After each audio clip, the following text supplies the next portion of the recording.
Hello students, आज के इस वीडियो में हम पढ़ेंगे मास स्पेक्ट्रोमेट्री के बारे में। तो ये एडवांस इंस्ट्रूमेंटेशन मेथड जो आपका सब्जेक्ट है 8th सेमेस्टर का, उसका यूनिट फर्स्ट है और टॉपिक नंबर 2 है मास स्पेक्ट्रोमेट्री। तो सबसे पहले अगर हम बात करें टॉपिक की, तो अभी तक हमने जितने भी यूवी, आईआर, एनएमआर, जितने भी स्पेक्ट्रोस्कोपी पढ़ा है, तो उसमें जैसे एनएमआर है तो उसे हम कहते हैं एनएमआर स्पेक्ट्रोस्कोपी, यूवी है तो फिर अल्ट्रावायलेट स्पेक्ट्रोफोटोमीटर। इस तरीके से हम उसमें स्पेक्ट्रोस्कोपी या स्पेक्ट्रोफोटोमीटर टर्म यूज़ कर रहे थे। बट अगर हम मास की बात करेंगे तो मास के केस में हम यूज़ करते हैं स्पेक्ट्रोमेट्री वाला टर्म। ठीक है, तो डिफरेंस क्या आ जाता है स्पेक्ट्रोमेट्री एंड स्पेक्ट्रोस्कोपी में, कि अगर हम स्पेक्ट्रोमेट्री बोलते हैं तो उस केस में हम ये बताएंगे कि इसमें किसी भी तरीके की लाइट या रेडिएशन पास नहीं की जाती। पर अगर हम बात करें यूवी के अलावा एनएमआर और जितने भी हमने फ्लूरीमेट्री और ये सारी चीज़ें पढ़ी है, उसमें हम क्या कर रहे थे, एक अलग अलग टाइप की लाइट्स, यूवी में अल्ट्रावायलेट रेडिएशन, या फिर अगर हम एनएमआर की बात करें तो एनएमआर में भी हम इलेक्ट्रोमैग्नेटिक रेडिएशंस पास कर रहे थे, उसके बाद सैंपल की एनालिसिस कर रहे थे। बट मास स्पेक्ट्रोमेट्री हम इसे इसलिए बोलते हैं क्योंकि इसमें अलग से कोई ऐसी रेडिएशन पास नहीं की जा सकती जिसके हेल्प से हम इसमें पता कर लगाएं। इसमें क्या होता है, सिर्फ इसलिए हम मास स्पेक्ट्रोमेट्री बोलते हैं क्योंकि हम इसमें इलेक्ट्रॉन के मॉलिक्यूल्स में इलेक्ट्रॉन गन भेजते हैं और आयन के फ्रेगमेंटेशंस, ठीक है, आयंस का टुकड़ा, हमारे सैंपल का आयंस में टूटना, उसके बेसिस पे हम सैंपल की एनालिसिस करते हैं on the basis of their mass. ठीक है, उसके मास, उसके मॉलिक्यूलर वेट पे हम ये डिटरमाइन कर देंगे कि वो सैंपल कौन सा है। तो हम सबसे पहले इसका बेसिक प्रिंसिपल देखते हैं। तो क्या बोल रहा है, mass spectrometry is the accurate method for the determining a molecular mass of the compound and its composition. किसी भी कंपाउंड का मॉलिक्यूलर मास डिटरमाइन करने के लिए ये एक एक्यूरेट मेथड है। In this technique the compound are investigated is bombarded with the beam of electromagnetic electron and the molecules are ionize और dissociate into a several fragments, some which are positive ion, and this kind of ion has a particular ratio of mass ratio charge। क्या होता है इसका basic principle, कि हम अपने sample को बहुत सारे आयंस में तोड़ते हैं। ठीक है, तो जब वो आयंस में टूट जाते हैं तो उसके बेसिस पे हम अलग अलग आयंस का, टूटे हुए मॉलिक्यूल्स का, टूटे हुए फ्रेगमेंट्स का अपना एक अलग अलग उसका मॉलिक्यूलर वेट होता है, जिसके बेसिस पे हम पता लगा लेते हैं कि हमारा जो सैंपल है उसका मॉलिक्यूलर वेट कितना था। तो इसके लिए मैं आप लोग को बेसिक एक समझा देती हूँ कि क्या होता है। तो देखिए, इसका बेसिक प्रिंसिपल मैं आप लोगों को बताती हूँ। सबसे पहले क्या होता है, मास स्पेक्ट्रोमेट्री की हम बात करते हैं तो सभी चीज़ों में, जितनी भी चीज़ें हमने पढ़ी है उसमें सबसे पहले हमारा सैंपल होल्डर होता है, जिसके हम बोलते हैं सैंपल इनलेट, जहाँ से हम सैंपल को पास करते हैं। उसके बाद जब आगे जाते हैं तो यहाँ पे एक इलेक्ट्रॉन गन होती है। इलेक्ट्रॉन गन मतलब ये एक इस टाइप का एक स्ट्रक्चर होता है जिसमें से इलेक्ट्रॉन के मॉलिक्यूल्स लगातार निकलते रहते हैं। तो हमारा जब सैंपल यहाँ से आगे बढ़ता है तो वो इलेक्ट्रॉन गन के कांटेक्ट में आता है। उस समय क्या होता है कि हमारे सैंपल और मॉलिक्यूल्स में इलेक्ट्रॉन गन से इलेक्ट्रॉन पड़ते हैं। उस केस में हमारा सैंपल, यहाँ पे हमारे सैंपल का क्या हो जाएगा, फ्रेगमेंटेशन। फ्रेगमेंटेशन का मतलब होता है हमारे सैंपल का अलग अलग टुकड़ों में टूटना। ठीक है, और अलग अलग टुकड़ों में जो पार्टिकल्स टूटते हैं उसी को हम बोलते हैं फ्रेगमेंट्स।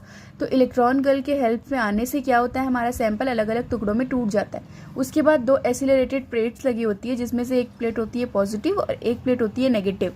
तो जब ये सैंपल हमारा आगे बढ़ता है तो पहली चीज़, अगर हमारा कोई सैंपल है, कोई एटम है, जब इसमें से कोई भी एटम, अगर मॉलिक्यूल्स की अगर हम बात करें, अगर कोई ये मॉलिक्यूल्स है तो हम ये जानते हैं कि इसके आइट साइड में क्या है, इलेक्ट्रॉन प्रेजेंट है। ठीक है, और ये बीच में हमारा जो न्यूक्लियस है वहाँ पे क्या है, न्यूट्रॉन और प्रोटॉन। तो आइट साइड में जो इलेक्ट्रॉन है, इस इलेक्ट्रॉन गन के कांटेक्ट में आने से हमारा सैंपल क्या हो गया, टूट गया। उस केस में हमारे जो एटम है उस पर क्या आ गया, पॉजिटिव चार्ज। पॉजिटिव चार्ज इसलिए आ गया क्योंकि ये मॉलिक्यूल्स जो है वो टूट गए, तो इसके आउटर मोस्ट साइड के जो इलेक्ट्रॉन थे, हमारे एटम के आउटर मोस्ट साइड के जो इलेक्ट्रॉन थे वो बाहर हो गए। तो क्योंकि इलेक्ट्रॉन बाहर हो जाए, किसी भी एटम पे अगर इलेक्ट्रॉन्स बाहर हो जाते हैं तो उस पर कौन सा चार्ज आ जाता है, पॉजिटिव चार्ज। इसीलिए हमारे सैंपल पे क्या आ गया, हमारे एटम पे, हमारा जो एटम सैंपल या मॉलिक्यूल्स है उस पर हम क्या आ जाता है, पॉजिटिव चार्ज। क्योंकि इसमें पॉजिटिव चार्ज आ गया है तो जब एसिलरेटेड प्लेट से ये जब आगे बढ़ते हैं तो ये नेगेटिव प्लेट की तरफ अट्रैक्ट होते हैं।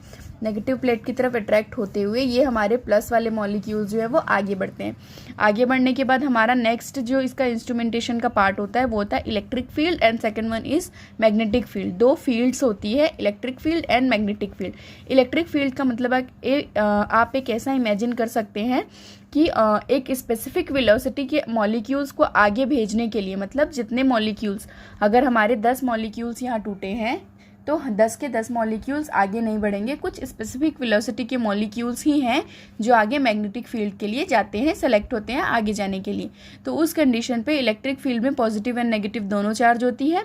तो ये क्या करते हैं, सैंपल यहाँ पे आता है और सारे के सारे सैंपल, अगर मान लो यहाँ 10 हैं तो वो सारे के सारे हमारे मॉलिक्यूल्स के टुकड़े जितने टूटे हैं वो सारे आगे नहीं बढ़ते, उसमें से एक स्पेसिफिक वेलोसिटी के मॉलिक्यूल्स इलेक्ट्रिक फील्ड से होते हुए कहाँ जाते हैं, मैग्नेटिक फील्ड में। फिर जब ये मैग्नेटिक फील्ड के पास आते हैं तो उसके बाद ये इस तरीके का एक स्ट्रक्चर, मतलब राउंड शेप में वो अपने जो हमारे मॉलिक्यूल्स हैं वो किसके पास जाते हैं, डिटेक्टर के पास। फिर डिटेक्टर का काम क्या होता है, ये चीज़ आप याद रखिएगा कि सैंपल मॉलिक्यूल्स जब एसिलरेटेड प्लेट से होते हुए इलेक्ट्रिक फील्ड एंड देन सारे के सारे मॉलिक्यूल्स वो आगे नहीं बढ़े मैग्नेटिक फील्ड के लिए, कुछ ही मॉलिक्यूल्स हैं जो आगे मैग्नेटिक फील्ड के पास गए, देन वो मैग्नेटिक फील्ड के पास जाते हुए फिर डिटेक्टर के पास आ जाते हैं। और डिटेक्टर क्या करता है, उस रीडिंग को नोट करते हुए रीडिंग को हम रिकॉर्डर को दे देता है। रिकॉर्डर यानी कि कोई कंप्यूटर सिस्टम लगा होता है और रिकॉर्डिंग में फिर हमारा रिकॉर्डिंग बैलेंस में हमको क्या मिल जाता है, हमारा रीडिंग मिल जाता है इस तरीके से ग्राफ के रूप में।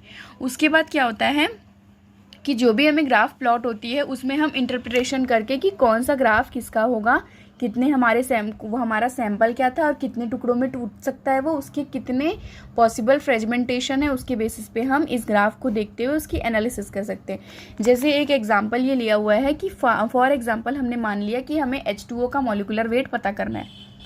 तो उस कंडीशन में ये मान लीजिए हमारा सैंपल था, H2O का मॉलिक्यूलर वेट हमें पता करना है। तो उस कंडीशन में अगर हम बात करें H2O की, तो H2O की पॉसिबल फ्रेगमेंटेशन कितने, फ्रेगमेंटेशन का मतलब हमारे सैंपल का इलेक्ट्रॉन गन के कांटेक्ट में आने से टूट जाना, ठीक है, मॉलिक्यूल्स का अलग अलग पार्ट्स में टूट जाना और फ्रेगमेंटेशन के कारण मॉलिक्यूल्स पे पॉजिटिव चार्ज आ जाते हैं। तो इसके बाद क्या होता है, अगर हम बात करें H2O की, तो ये हो गया हमारा H2O की अगर हम बात करें तो H2 है और ऑक्सीजन 1 है। ऑक्सीजन का मॉलिक्यूलर वेट हम कितना जानते हैं कि 16 होता है, H2O का हो गया 1 + 1 = 2, 2H2 है तो मतलब H हमारा 2 है, इसलिए क्या हो जाएगा 2। तो अगर हम ओवरऑल बात करें तो हमको ये नोन है कि H2O का जो मॉलिक्यूलर वेट है वो 18 होता है, ठीक है। अब हम एक चीज़ और हम जानते हैं कि अगर H2O की मैं बात करूँ तो वो कितने फ्रेगमेंटेशन में टूट सकता है। तो इसके पॉसिबल फ्रेगमेंटेशन कितने हो सकते हैं, OH+, O+, H+ and H2O+, ये 4 फ्रेगमेंटेशन जो है वो पॉसिबल हैं, किसके, H2O के। तो इस कंडीशन पे आपको जो ग्राफ मिलेगा वो इस तरीके का एक ग्राफ होगा जिसमें से आप एज्यूम कर लोगे कि ये जो 1 पे मुझे ग्राफ मिला है, मान लो ये 1 है, तो 1 पे जो ग्राफ मिला हुआ है वो H का है। देन अगर आप बात करोगे सेकेंड ग्राफ की, सेकेंड ग्राफ आपका हो जाएगा ऑक्सीजन का कितना होता है 16 के बाद आपका एक फ्रेगमेंटेशन क्या पॉसिबल था, एक फ्रेगमेंटेशन H पॉसिबल था, आपको सबसे पहले मिलेगा। उसके बाद 16 मिलेगा आपको O का। देन आप बात करोगे OH की, तो OH का कितना हो सकता है 17, अगर पूरे H2O की बात करोगे तो 18। तो जस्ट इस तरीके से आपके सैंपल मॉलिक्यूल्स के कितने फ्रेगमेंटेशन पॉसिबल हैं उसके बेसिस पे आपको आपका ग्राफ मिल सकता है। तो हम यहाँ पे देखिए कि H2O के मॉलिक्यूल्स, H2O का मॉलिक्यूलर वेट कितना होता है 18 के बाद इसके पॉसिबल फ्रेगमेंटेशंस कितने हैं 4, OH+, O+, H+ and H2O। इसके बेसिस पे आपको इस तरीके का एक ग्राफ मिलेगा। उस ग्राफ के बेसिस पे आप इंटरप्रेटेट करके बता सकते हो कि ये कौन से जो मॉलिक्यूल्स हैं, मतलब किस तरीके के मॉलिक्यूल्स हैं जहाँ पे आपको ग्राफ मिला है, उसका एक पॉसिबल जो आपका रीडिंग आएगा, मॉलिक्यूलर वेट आएगा, उसके बेसिस पे आप डिटरमाइन कर सकते हैं। इसीलिए हम इसमें कहते हैं कि हम अपने सैंपल को क्या करते हैं, हमारे सैंपल जो है उसको बम्बार्डमेंट कराते हैं, उसमें इलेक्ट्रॉन की बम्बार्डमेंट कराते हैं जिसके कारण सैंपल अलग अलग फ्रेगमेंट में टूट जाता है। देन आफ्टर वो एसिलरेटेड प्लेट से होते हुए electric field and magnetic field को क्रॉस करता है। इलेक्ट्रिक फील्ड मीन्स कि इलेक्ट्रिक फील्ड से क्रॉस करते समय क्या होगा, एक स्पेसिफिक वेलोसिटी के मॉलिक्यूल्स ही आगे मैग्नेटिक फील्ड के पास जाते हैं। देन उसके बाद हमारा सैंपल डिटेक्टर के पास आएगा और डिटेक्टर से आते हुए फिर रिकॉर्डर के पास, और रिकॉर्डर हमको क्या दे देता है, हमारा रीडिंग। ये आपका बेसिक NMR स्पेक्ट्रोस्कोपी का इंस्ट्रूमेंटेशन और उसका प्रिंसिपल है। इसके बाद ये एक चीज़ और देखते हैं हम लोग इसमें जो इम्पोर्टेंट है। इसमें एक इम्पॉर्टेंट चीज़ क्या है कि हमने एक चीज़ तो ये जान ली कि हमारे सैंपल जब अलग अलग टुकड़ों में टूटते हैं तो हम उसके पॉसिबल फ्रेगमेंट को देखते हुए कि वो कितने उसका मॉलिक्यूलर वेट कैसा है हम कैसे पता कि इस रिकॉर्डिंग के बेसिस पे। अब एक चीज़ और होती है कि ये जब हमारा सैंपल मैग्नेटिक फील्ड से होते हुए इस तरीके से जब हमारे डिटेक्टर के पास आता है तो एक प्रिंसिपल ये भी कहता है कि मास स्पेक्ट्रोमेट्री में हम अपने सैंपल के रेडियस के बेसिस पे उसका मॉलिक्यूलर मास जो है वो डिटरमाइन कर लेते हैं। ये कैसे होता है कि आप जब जानते हैं कि हमारा सैंपल अगर इस टाइप में फ्लो करते हुए जब वो गिरेगा डिटेक्टर के पास तो यहाँ पे क्या लगेगा, सेंट्रीपिटल फोर्स। सेंट्रीपिटल फोर्स लगने के कारण क्या होता है, अगर हम बात करें इसके फॉर्मूले की तो ये देखिए, ये आपका क्या हो जाएगा, F M is equal to F C. F M जहाँ पे क्या है हमारा force of magnetic field and C is equal to centripetal force. जब भी कोई सैंपल इस तरीके से गिरता है तो उस समय वहाँ पे क्या लगेगा, सेंट्रीपिटल फोर्स। तो एफ एम की अगर हम बात करें तो F M is equal to क्या हो जाएगा, क्यू वी बी। तो Q V B, Q is equal to अगर हम बात करें तो Q is equal to molecules पे जो चार्ज लगा होगा, Q is equal to charge, V is equal to क्या हो जाएगा, velocity, and B is equal to magnetic field. Then हम बात करें अगर एफ सी की तो c is equal to centripetal force हमने देखा है तो उसका फॉर्मूला होता है m we square upon r. M is equal to magnetic field and v is equal to velocity and r is equal to radius. तो अगर हम फॉर्मूला पुटअप कर देंगे तो क्या हो जाएगा, F M is equal to F C, ठीक है, force of magnetic fields and force of centripetal, मतलब सेंट्रीपिटल फोर्स हम इसको बोलते हैं। तो ये क्या आ जाएगा, अगर हम फॉर्मूला पुट कर देंगे तो Q V B is equal to M we square upon R, ठीक है। तो Q V B is equal to M we square upon R, तो उसके बाद वी से वी कैंसिल हो जाएंगे तो हमारे पास क्या बच जाएगा, Q B is equal to M V upon R. R की अगर हम वैल्यू निकालेंगे तो ये आ जाएगा M V upon Q B, ठीक है। जहाँ पे अगर हम डायरेक्टली देखें तो हमको ये समझ आ रहा है कि radius is directly proportional to mass, ठीक है। तो हमारा जो सैंपल है उसके मास, ये हमारा जो m है ये क्या है, हमारे सैंपल का मास। तो radius is directly proportional to मास।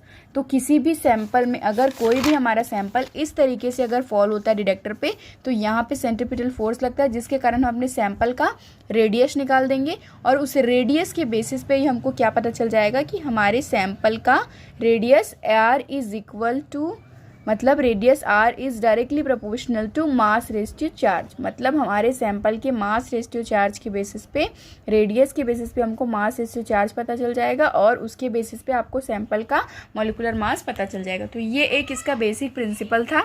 इसके बाद हम नेक्स्ट वीडियो में इसके पार्ट्स और इंस्ट्रूमेंटेशन की बात करेंगे।